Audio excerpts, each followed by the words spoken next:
Welcome to the Totally Honest Cooking Show. I'm Mark. Today we're making garlic, ginger, soy braised chicken thighs. Let's go!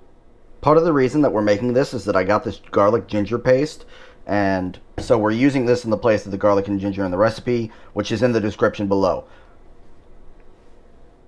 We're going to start with 3 tablespoons of neutral oil, followed by 1/4 a cup of honey. Not a pro tip, if you are not filming a cooking show while you do this, put all the other liquids in with the honey. It'll make it easier to get all of the honey out. 3 tablespoons soy sauce. 1 tablespoon sriracha.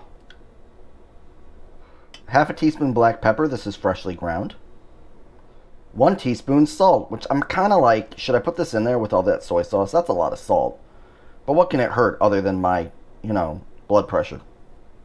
Doctor keeps telling me, watch out for that blood pressure. And I'm going to go with 1.5 tablespoons of garlic ginger paste. Recipe calls for 5 cloves of minced garlic and 1 clove of minced ginger. I'm thinking this will be more ginger than necessary, but about the right amount of garlic. So, it'll probably be quite tasty. As long as you like ginger. Obviously, we're whisking it together. I started whisking it together before I said whisk it together. I was going to marinate everybody in the bowl, but usually when it's this liquidy, I stick it in the plastic bag. Not a pro tip. Conserve as much of what you made as you can, though. Now we're going to go ahead and pop our chicken into the bag. You can cut off the extra fat. I don't usually because I like the fat. Then usually shake it all up.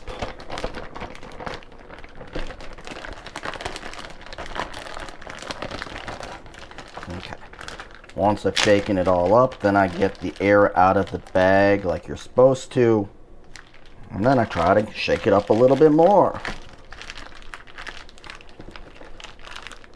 Hopefully at this point, you're seeing why I prefer this method to putting it in the bowl. Because you just get a little bit more ability to move the chicken around in the marinade and make sure everybody's fully covered. It's a little harder to do when you're dealing with a bowl. This is going to go in the fridge until about 45 minutes before I'm ready to cook. And it's going to stay in the fridge for, we'll say, 2.5, 3 hours. Several hours have passed, and now we're taking our chicken out.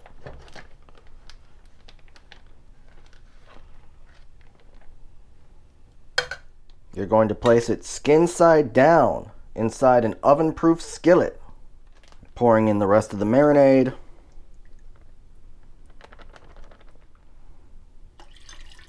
For the cup of chicken stock. Kind of wiggle it together. We're big on wiggling on this show. Now we're going to stick this in a 400-degree oven for half an hour, flipping at the 15-minute mark. After 15 minutes, we've got to flip the chicken, like I said.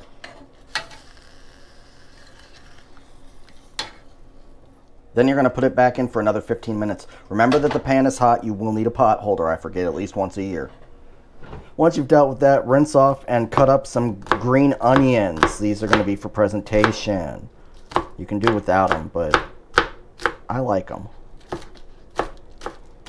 As always with the green onions, remember that what part of it you want to use is up to you. You want to just use the white parts? You can. You want to just use the light green parts? You can. You want to use the whole bloody thing? You can. It's your house.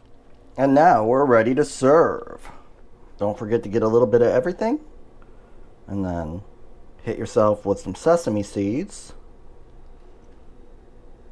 And some of those green onions. Let's see how we did. Did it dinner? Yes, this is very good.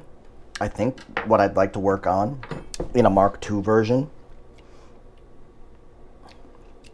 Yes, this is very good.